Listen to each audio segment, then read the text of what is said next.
And with this, we completed sectors of economy.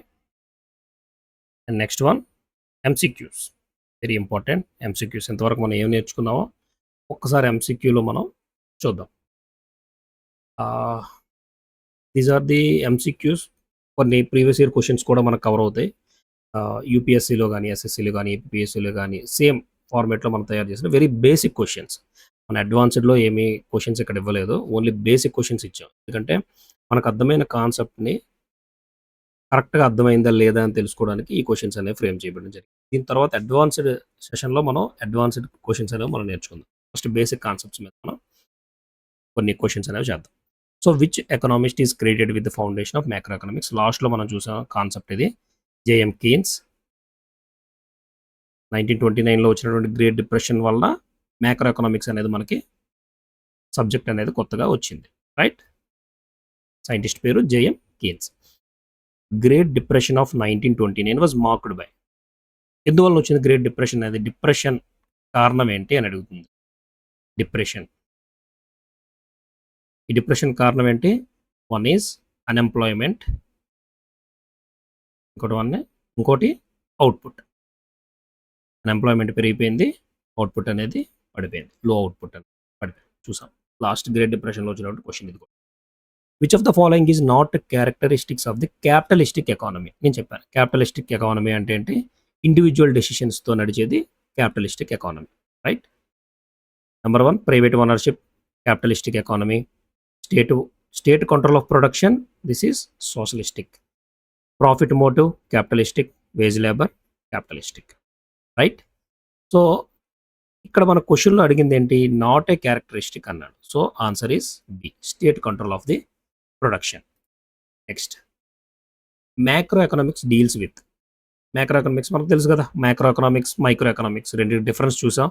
What is microeconomics, what is macroeconomics? Microeconomics అంటే individual unit గురించి మాట్లాడతాం, macroeconomics అంటే large scale గురించి మాట్లాడతాం. So large scale economic variables is called macro economics. So next options కూడా చూద్దాం. Individual buyers అన్నాడు, so individual అయితే microeconomics. Price theory of a firm గురించి కానీ, ప్రైస్ థియరీ గురించి మాట్లాడేదన్నీ కూడా అది micro economics. Large scale economic variables గురించి మాట్లాడేది macro economics. Next, which is not an economic agent in macro economics? మనకి ఎకనామిక్ ఏజెంట్స్ గురించి మాట్లాడాం. Individual agents which are involved in the economy is called economic agents. ఏంటవి? Household, firms, government, and last foreign entities. Right, 4 fixed, 4 economic agents. చూద్దాం ఆన్సర్స్లో ఏమి ఇచ్చారు చూద్దాం. House holds is economic agent, firm is economic agent, government is economic agent, metrological department. Wrong answer. In macro economics, external sector includes. What are the external sectors? So external sector, external, the word itself tells us. External అంటే బయట నుంచి జరిగేది, ఒక కంట్రీకి బయట జరిగేది ఏంటి? Imports, exports. బయట జరిగేవి ఏంటి? Imports and exports. ఇవి ఎక్స్టర్నల్ సెక్టార్స్. మిగతావన్నీ కూడా internal sectors. So domestic companies, domestic means మన దేశంలో ఉన్నటువంటివి. Household same.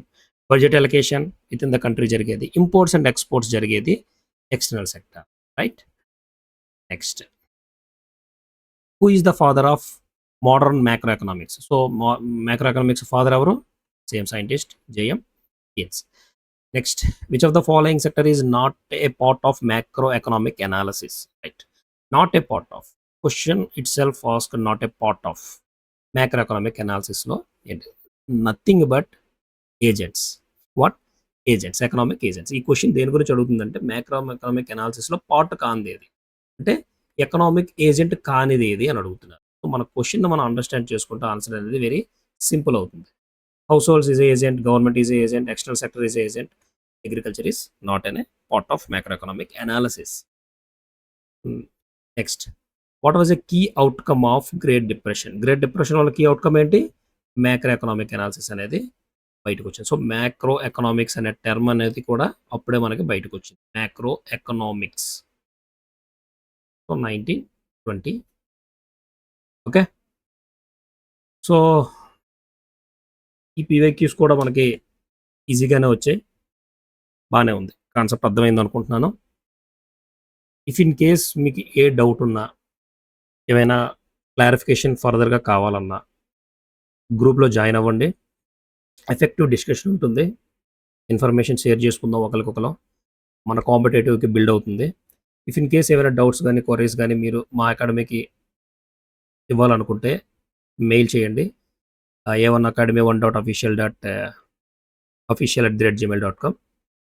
And finally thank you. Content నచ్చినట్టయితే లైక్ చేయండి, షేర్ చేయండి, సబ్స్క్రైబ్ చేయండి. మన ఫెలో యాస్పిరెంట్స్‌కి చాలా విధంగా ఉపయోగపడుతుంది. మనం షేర్ చేసేటటువంటి valuable information. Thank you. Next లెక్చర్‌తో మళ్ళీ కలుద్దాం.